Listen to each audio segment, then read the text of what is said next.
Prescrire un médicament pendant une grossesse, c'est quelque chose de courant, mais c'est aussi une responsabilité énorme. C'est un véritable jeu d'équilibriste, vous savez. L'objectif, c'est de soigner la mère, bien sûr, mais sans jamais oublier de protéger l'enfant à naître. Et c'est là toute la question. Comment on soigne la mère sans faire de mal à l'enfant? Chaque décision, chaque prescription, c'est un choix délicat. On ne traite pas juste une maladie, on doit protéger une vie qui est en train de se construire.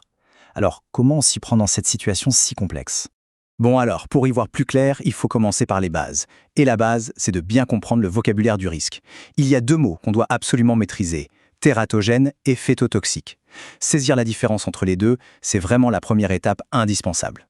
Alors, c'est quoi la différence? L'effet tératogène, imaginez-le comme une erreur sur le plan d'architecte du bébé. Ça se passe très tôt et ça peut causer des malformations, des problèmes de structure. L'effet phétotoxique lui arrive plus tard. Là, la maison est déjà construite, si vous voulez. Mais le médicament vient perturber son fonctionnement, comme un problème de plomberie ou d'électricité. Ça ne touche plus la structure, mais la fonction des organes. Et ce qui est super important à comprendre, c'est que tout dépend du moment de la grossesse. Pendant les 10 premiers jours, c'est ce qu'on appelle la loi du tout ou rien. Soit l'exposition n'a aucun effet, soit elle provoque une fausse couche très précoce. Ensuite, pendant le premier trimestre, c'est là que le risque tératogène, celui des malformations, est à son maximum. C'est l'organogénèse, tout se met en place. Après, au deuxième et troisième trimestre, on bascule sur un risque qui est principalement phétotoxique. Là, on touche à la croissance et au bon fonctionnement des organes. Ok, maintenant qu'on a posé les bases, passons à des cas concrets. Parce qu'il y a des médicaments qui sont de vrais signaux d'alarme pendant la grossesse. Leur gestion demande une rigueur absolue. On va regarder ensemble quelques exemples qui parlent d'eux-mêmes. Premier cas, un exemple que tout le monde connaît plus ou moins, l'isotrétinoïne, le fameux traitement contre l'acné sévère. Il faut savoir que c'est l'un des tératogènes les plus puissants qui existent. Du coup, son utilisation chez une personne en âge de procréer est encadrée par des règles de prévention extrêmement strictes. Et là-dessus, on ne négocie pas. Alors concrètement, ce protocole, c'est quoi? Eh bien, c'est une contraception efficace, obligatoire, qu'il faut commencer 1 mois avant le traitement, continuer pendant, et poursuivre 1 mois après l'arrêt. En plus de ça, il y a un test de grossesse sanguin tous les mois, obligatoire lui aussi. Et attention, pour une autre molécule de la même famille, la cytrétine, c'est encore plus long. La contraception doit être maintenue pendant 2 ans après l'arrêt du traitement. C'est énorme, mais c'est à cause de sa très longue durée de vie dans l'organisme.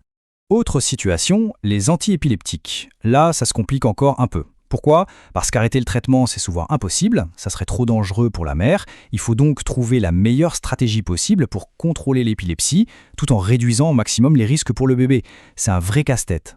Alors, il y a une molécule à bannir, le valproate de sodium. Il est formellement contre-indiqué. Le risque principal, c'est un risque très élevé d'anomalie de fermeture du tube neural, comme le spina bifida. D'autres, comme la carbamazépine, sont ce qu'on appelle des inducteurs enzymatiques. En gros, ils font travailler le foie plus vite, ce qui épuise les réserves de certaines vitamines, notamment la vitamine K. Et ça peut causer un risque d'hémorragie chez le nouveau-né. Du coup, comment on gère ça? Il faut être très méthodique.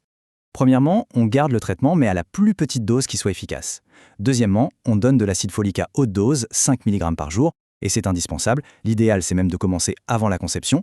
Et troisièmement, vers la fin de la grossesse, on ajoute de la vitamine K, justement pour contrer le risque d'hémorragie, et aussi de la vitamine D. Parlons maintenant des psychotropes. C'est un autre grand sujet, surtout quand ils sont pris vers la fin de la grossesse. Là, les risques concernent surtout le nouveau-né, dans ses tout premiers jours de vie. Ce sont des choses qu'il faut absolument anticiper pour bien préparer l'accueil du bébé. Chaque famille de médicaments a ses propres spécificités. Prenant le lithium, il y a un risque de malformation cardiaque, ce qui veut dire qu'il faudra une échographie du cœur du fœtus très poussée.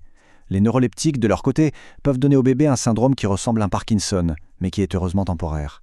Et puis il y a les benzodiazépines ou certains antidépresseurs. Pris en fin de grossesse, ils peuvent provoquer chez le bébé une hypotonie, des difficultés à respirer et même un vrai syndrome de sevrage. Le nouveau-né devra donc être surveillé de très très près. Passons au domaine cardiovasculaire. Là aussi, il y a des interdits absolus.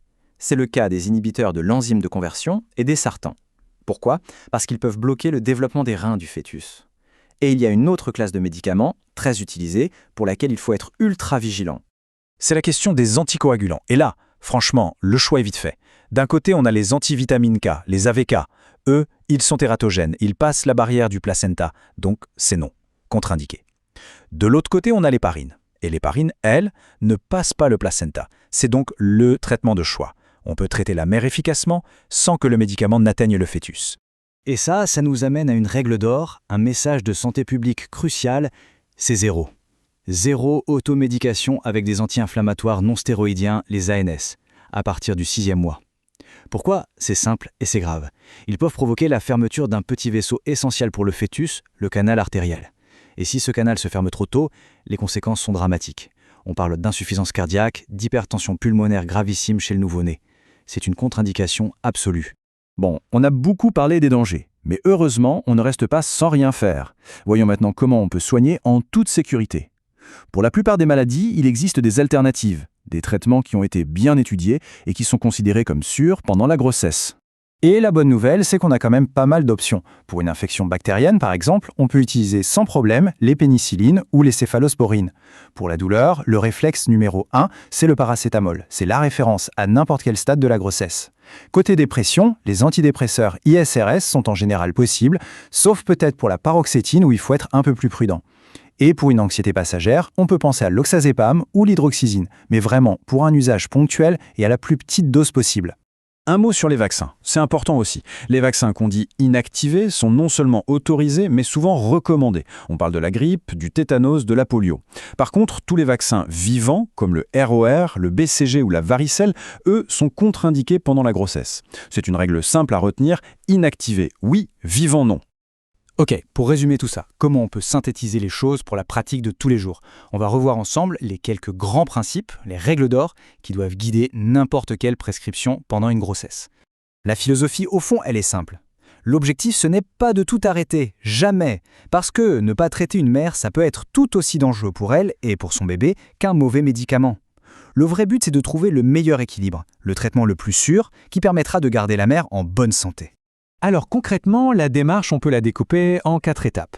Premièrement, toujours évaluer le rapport bénéfice-risque. Deuxièmement, on utilise la plus petite dose efficace pour la durée la plus courte possible. Troisièmement, on privilégie un seul médicament à la fois et si possible une molécule qu'on connaît bien qui a du recul. Et quatrièmement, et ça c'est peut-être le plus important de tout, on ne reste jamais seul face à un doute. Il existe des ressources spécialisées comme le site du CRAT qui sont faites pour ça. Il faut s'en servir. Au final, si on devait retenir une seule chose, ce serait peut-être ça, l'anticipation. Une grossesse qui est préparée, surtout chez une personne qui a une maladie chronique, ça change tout. Ça permet d'ajuster les traitements avant même le début.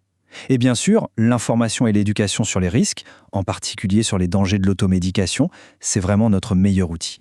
Et tout ça, ça nous laisse avec une question pour l'avenir. Avec tous les progrès qu'on fait en pharmacologie, est-ce que le risque zéro deviendra un jour une réalité?